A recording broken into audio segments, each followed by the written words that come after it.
ఓం విఘ్నేశ్వరాయ నమః. మహాభారతము ఉద్యోగ పర్వము తృతీయాశ్వాసము 5వ అధ్యాయము.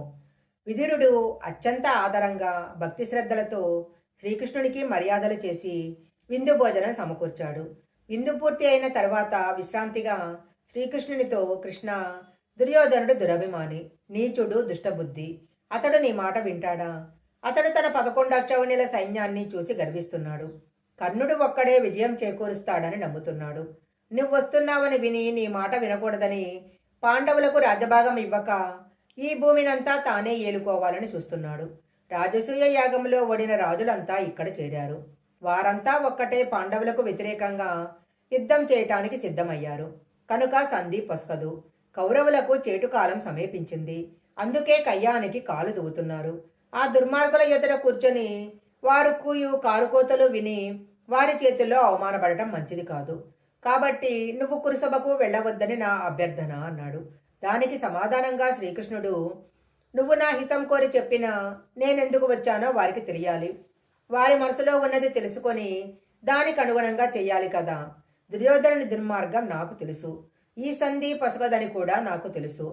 ఒకడు పనిగట్టుకొని పుణ్యం చేసినా పాపం చేసినా అది సిద్ధిస్తుంది. నా మాట ఫలించకపోయినా దాని ఫలితం సిద్ధిస్తుంది. బంధువులతో ఏర్పడిన వైరాన్ని పోరాడి ఆ వైరాన్ని మాన్పడం ధర్మమని పెద్దలంటారు. కనుక అసాధ్యమైన కురుపాండవ సంధికి నా ప్రయత్నం చేస్తాను. నన్ను పాండవ పక్షపాతిగా శంకించి సుయోధనుడు నా మాట వినడు. అది కూడా మంచిదే. అన్నదమ్ములకు వైరం వచ్చినప్పుడు ఇరువురికి కావలసిన కృష్ణుడు చూస్తూ ఊరకున్నాడని అపప్రద నాకు రాకుండా చూస్తాను. నా మాట వింటే సుయోధనుడు బాగుపడతాడు, లేకున్నా లేదు అంతే అన్నాడు. విదురుడు శ్రీకృష్ణుని వద్ద సెలవు తీసుకుని వెళ్ళాడు. మరునాడు శ్రీకృష్ణుడు కాలకృత్యాలు తీర్చుకొని కృతవర్మ సాత్యకులతో కూర్చొని ఉన్నాడు. సుయోధనుడు, కర్ణుడు, దుశ్శాసనులను వెంటబెట్టుకొని శ్రీకృష్ణుని దగ్గరకు వచ్చాడు. అందరూ కొంత సమయం ఇష్టాగోష్ఠి మాట్లాడుకున్న తరువాత సుయోధనుడు శ్రీకృష్ణుని చూసి, కృష్ణ, నా తండ్రి ధృతరాష్ట్రుడు బంధుమిత్ర సమేతంగా కొలువుదీరి ఉన్నాడు అన్నాడు. శ్రీకృష్ణుడు సాత్యకి కృతవర్మలు వెంటరాగా కురుసభలో సుయోధనాదులతో రాజభవనానికి వచ్చాడు. విదురుడు శ్రీకృష్ణుడికి ఎదురు వచ్చి శ్రీకృష్ణుని సాదరంగా ఆహ్వానించాడు. కర్ణుడు, సుయోధనులు దారిచూపగా శ్రీకృష్ణుడు సభలో ప్రవేశించి ధృతరాష్ట్రాదుల సాదర స్వాగతాన్ని అందుకొని తనకై ప్రత్యేకించిన ఉన్నతాసనం మీద కూర్చున్నాడు. సాత్యకి కృతవర్మ శ్రీకృష్ణుడికి ఇరువైపులా కూర్చున్నారు. ఆ సభకు నారదాది మహామునులు వచ్చి ఆసీనులై ఉన్నారు. విదురుడు శ్రీకృష్ణుడి వెనక కూర్చున్నాడు. సుయోధనుడు, కర్ణుడు పక్కపక్కన కూర్చున్నారు. శకుని తన కుమారులతో ఒక పక్క ఆసీనుడే ఉన్నాడు. సభలోని వారందరూ శ్రీకృష్ణుడు ఏం చెప్తాడా అని ఆత్రతతో ఎదురు చూస్తున్నారు. అప్పుడు శ్రీకృష్ణుడు లేచి సభనుద్దేశించి, మహారాజా, మీకు తెలియనిదేమున్నది?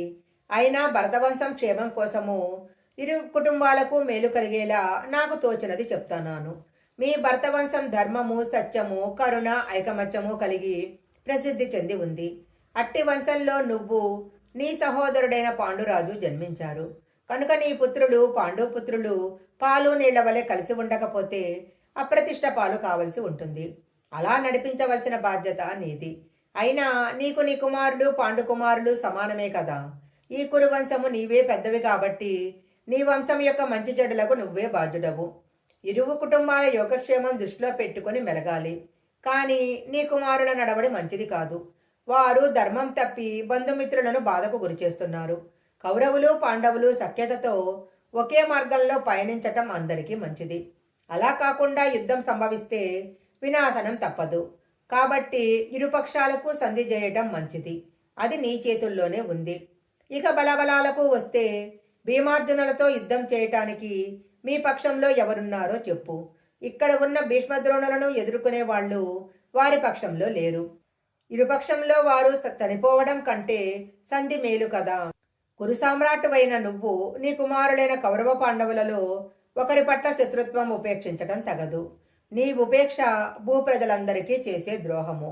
అంతేకాదు, నీకు నువ్వే చేసుకునే ద్రోహము. కురుపాండవులలో ఎవరు మరణించినా కీడు నీకే కదా, అది నీకు మేలు చెయ్యదు. ఈ కొరగాని యుద్ధంలో బలవంతులు మరణించకుండా నీ రాజనీతిని ప్రదర్శించి అందరి మెప్పు పొందు, కీర్తివంతుడి అవ్వు. పాండవులు ముక్తకంఠంతో నాతో ఇలా చెప్పారు. నీ మాట ప్రకారము మేము అరణ్య అజ్ఞాతవాసాలు పూర్తి చేసుకున్నాము. ఇప్పుడు మా తండ్రి గారి అర్ధరాజ్యానికి అర్హులమని అనుకుంటున్నాము. మాకు తల్లి, తండ్రి, గురువు, దైవమైన నువ్వు మా వలన తెలియక జరిగిన అపరాధాన్ని మన్నించి శాసించండి. సుయోధనాదులకు మా క్షేమం అవసరం లేదు. మాకన్నీ నువ్వే కాబట్టి ధర్మం తప్పక మాకు క్షేమం కావించి ధర్మాన్ని నిలపండి. ధర్మాన్ని, సత్యాన్ని రక్షించగలిగే అవకాశం ఉండి దానిని రక్షించటంలో ఉపేక్ష వహిస్తే అది వారికి కీడు కలిగించక మానదు. ఇలా అని మీకు చెప్పమన్నారు. కాబట్టి మహారాజా, నీ సమాధానం ఏమిటో చెప్పు. నేను మీ ఇరు కుటుంబాల బంధుత్వం దృష్టిలో పెట్టుకొని ధర్మం, నీతిని రక్షించటానికి ఈ మాటలు చెప్పాను. నువ్వు సముచిత నిర్ణయం తీసుకొని వారి రాజభాగాన్ని వారికిచ్చి మిగిలినది నీ కుమారులకు ఇచ్చి పుత్రపౌత్రాదులతో సుఖంగా జీవించు. అడవులకు పంపి అష్టకష్టాలకు గురిచేసిన పాండవులు ఇంకా మీతో సఖ్యత కోరుతూ సంధి ప్రయత్నాలు చేస్తున్నారు. ధర్మరాజు యొక్క ధర్మనిష్ట, సత్యవ్రతము ఎవరికి ఉంటుంది చెప్పు. నీ కుమారుల క్షేమం కోరి ఇవన్నీ నీకు చెప్తున్నాను. నీ కుమారుని దురాశను తొలగించి పాండవులను పిలిపించి వారి రాజభాగాన్ని వారికి ఇవ్వడం మంచిది. పాండవులు మీ పాదసేవ చేయటానికి సిద్ధంగా ఉన్నారు.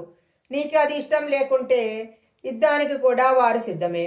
నీకేది కావాలో నువ్వే నిర్ణయించు అని చెప్పి శ్రీకృష్ణుడు కూర్చున్నాడు.